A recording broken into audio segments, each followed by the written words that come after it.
양양공항을 거점으로 하는 플라이강원이 오는 10월 취항할 계획입니다. 운항 증명 발급과 채용 등 취항 준비가 본격화되고 있습니다.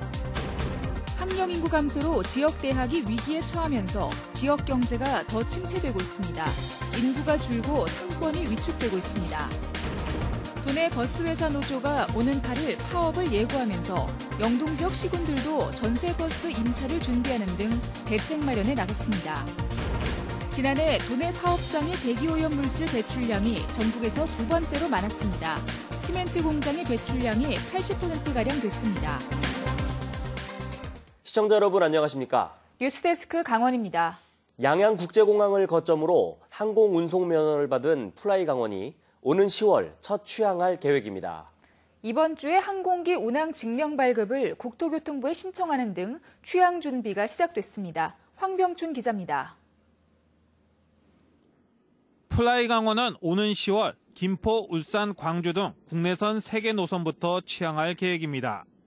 이번 주 안에 시설, 장비, 인력에 대한 검사 절차인 운항증명 AOC 발급을 국토교통부에 신청할 계획입니다. 통상 6개월 정도 걸립니다. 항공 운송면허를 받은 지 한 달 만에 운항증명을 신청한 것은 그만큼 자신이 있다는 것입니다.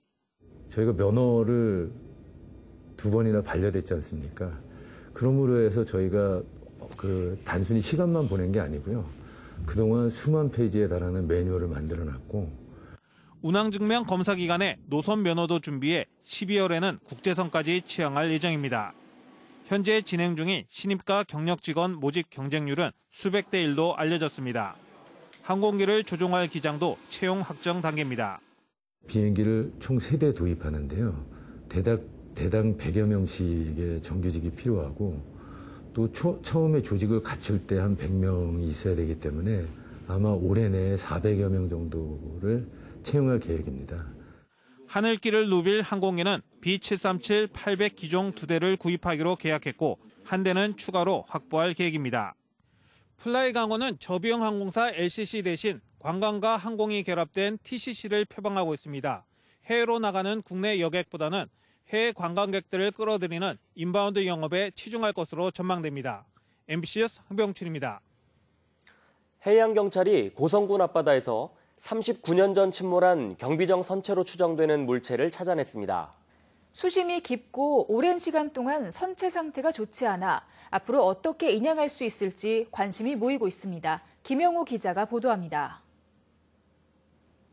72 경비정이 침몰한 해역의 바닷속을 찍은 영상입니다. 앞부분으로 추정되는 둥근 뱃머리가 보이고 그물에 덮여있는 한포도 선명하게 나타납니다. 해양경찰과 한국해양과학기술원은 72정 침몰 추정 해역에서 탐사를 벌여 지난달 말 선체를 발견했다고 밝혔습니다. 지금까지 그런 영상을 토대로 저희들은 해가지고 이게 해경 72정으로 보이는 유력한 그런 물체로 추정을 하고 있습니다. 음파를 이용해 해저의 형태를 형상화한 장치에서도 경비정의 윤곽은 선명했습니다. 선체는 침몰 지점에서 북쪽으로 800m, 수심 100m가량에서 발견됐습니다. 선체 발견 소식에 유가족들의 관심은 어떻게 인양할 수 있을까로 쏠렸습니다. 지금까지 이렇게 와서 고생한 건 많이 압니다. 그래서 빨리 저걸 해서 인양을 하는 문제도. 하지만 인양을 위해서는 막대한 예산과 국내 기술 보유 여부 등 어려움이 적지 않을 것으로 예상됩니다. 유가족이나 그다음에 유관기관, 그다음에 전문가가 참여해가지고 인양 등에 대해서 이제 협의해서 결정해 나가도록 하겠습니다. 해경은 보다 정밀한 선체 확인 작업을 위해 다음 달쯤 한 번 더 수중 무인 촬영 장비를 투입할 예정입니다. 침몰한 경비정으로 확실시되는 물체가 발견됨에 따라 이제는 인양을 위한 추가 논의가 얼마나 속도를 내느냐가 관건입니다. MBC 뉴스 김영호입니다. 학령 인구 감소로 위기에 놓인 지역과 대학의 실태를 점검하는 연속보도 2번째 순서입니다. 도내에는 이미 문을 닫은 대학들이 있는데 지금은 해당 지역이 어떤 상황으로 변했는지 조규환 기자가 취재했습니다. 가톨릭 관동대 양양 캠퍼스입니다. 텅 빈 대학 건물은 그대로 남아있지만 인적은 거의 찾아보기 힘듭니다. 이 캠퍼스는 지난 1995년 개교했는데 학생 수 감소로 인해 2008년에 문을 닫았습니다. 이곳 양양 캠퍼스가 문을 닫은 지 10여 년이 지났지만 아직도 어떻게 활용할지는 정해지지 않았습니다. 한때 재학생이 최대 수천 명에 이르면서 인근 원룸촌과 상권엔 활기가 넘쳤습니다.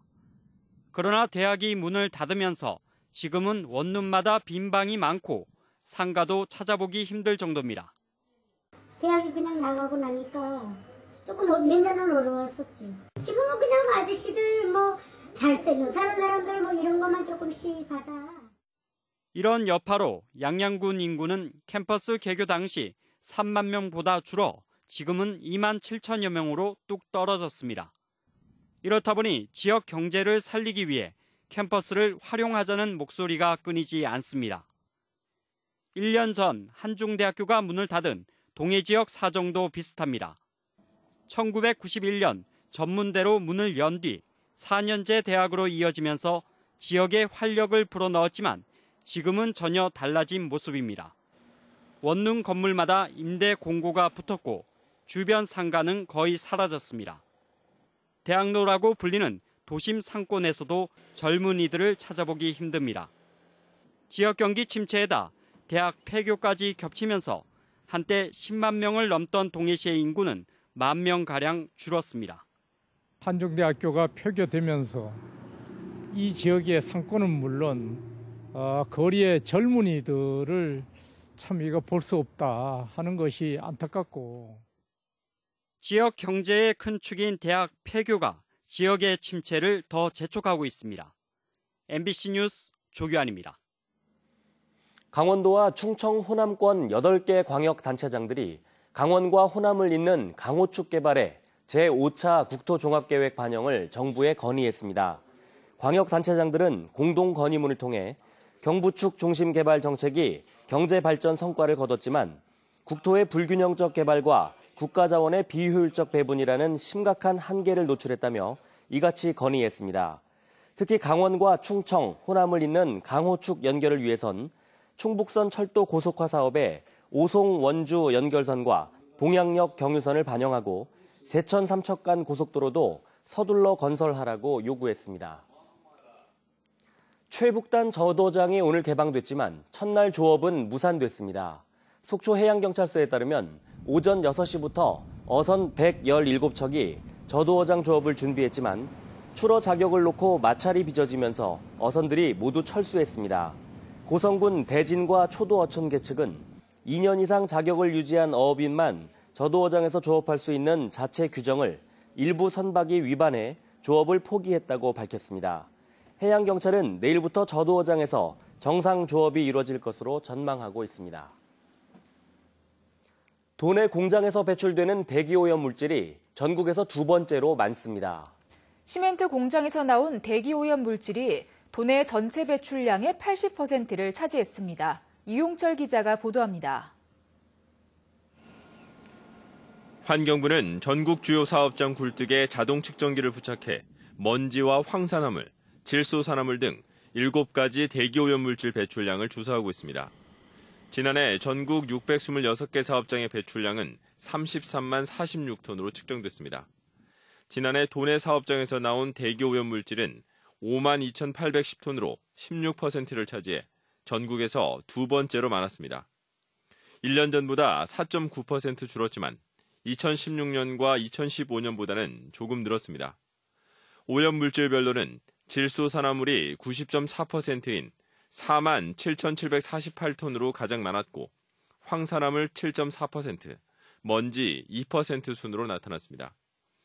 업종별 배출량은 시멘트 제조업이 79.9%로 가장 많았고 발전소는 19.9%를 차지했습니다.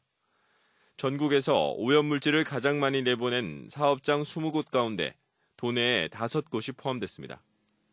쌍용량의 동해공장은 13,889톤으로 전국 7위, 삼표시멘트 삼척공장은 11위, 한라시멘트 옥계공장은 13위, 한일현대시멘트 영월공장은 18위로 나타났습니다. 환경부는 대기오염 개선을 위해 굴뚝 자동 측정기 부착 사업장을 내년까지 3배가량 늘리고 1년에 한 번 공개하던 측정 결과를 실시간 제공할 계획입니다. 내년부터는 한층 강화된 배출허용 기준을 적용하고 먼지와 황산화물에만 부과하던 대기 배출 부과금을 질소산화물로 확대할 예정입니다. MBC 뉴스 이용철입니다. 강원 지역 버스 노동자들이 오는 8일부터 총파업을 진행할 예정입니다. 현재 노사가 조정 중인데 노조는 주 52시간 적용으로 줄어드는 임금을 보전해달라며 준공영제까지 요구하고 있습니다. 김상훈 기자가 취재했습니다. 13년째 춘천에서 시내버스를 운전하고 있는 48살 김명식 씨. 김 씨는 첫 차부터 막차까지 하루에 14시간씩 시민의 발인 버스를 운행합니다. 가족을 부양하기 위해서는 기본 근무 15일에 추가로 4일을 더 근무해야 월 340만 원을 받을 수 있습니다. 하지만 내년부터 주 52시간이 적용돼 일을 더 하고 싶어도 할 수가 없습니다. 근로시간이 줄어들면서 월급이 많게는 100만 원까지 감소해 김 씨는 벌써부터 걱정이 앞섭니다. 저는 한 60에서 많게는 한 100만 원 정도는 임금이 줄어드는 상황이기 때문에 아무래도 저희가 지금 생활하기가 좀 힘들어질 것 같아요. 사업장마다 차이는 있지만 도내 버스기사들 사정은 대부분 비슷합니다. 춘천과 원주, 강릉 등 7개 버스업체 노조는 사업장의 임금 보전을 요구하며 오는 8일부터 무기한 파업을 예고하고 나섰습니다. 한 270만 대로 떨어져서 이거를 바꿔서는 도저히 나름대로 집에서 생활이 안 되기 때문에 실질적으로 먼저 받던 임금을 보장해달라는 이런 취지입니다. 사측은 난감하다는 입장입니다. 이미 지자체에서 수십억의 손실 보전금을 받으며 경영을 근근히 이어가는데 노조 측 요구를 다 들어주기는 어렵다는 겁니다. 만약에 노조 쪽에서 요구하는 임금 인상안을 다 수용을 할 경우에는 시에서 받아야 되는 보조금의 액수가 처음에 예상했던 것보다 많이 커지죠. 임금 인상분은 그대로 지자체의 손실 보전액, 즉 예산으로 메워야 합니다. 지자체들은 노사 간 임금 협상에 나설 수도 또 모른 채 할 수도 없어 진땀만 빼고 있습니다. 다음 주 월요일 다가올 파업에 대비해 강릉시는 예비비 6억 원을 들여 전세버스 투입 등 비상수송 대책 마련에 한창입니다.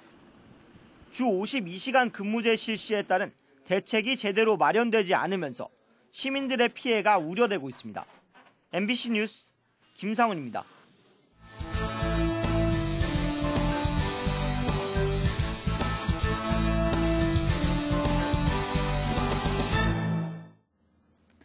도내 6개 마을이 국가균형발전위원회에서 선정한 취약지역 생활여건 개조 사업에 포함됐습니다.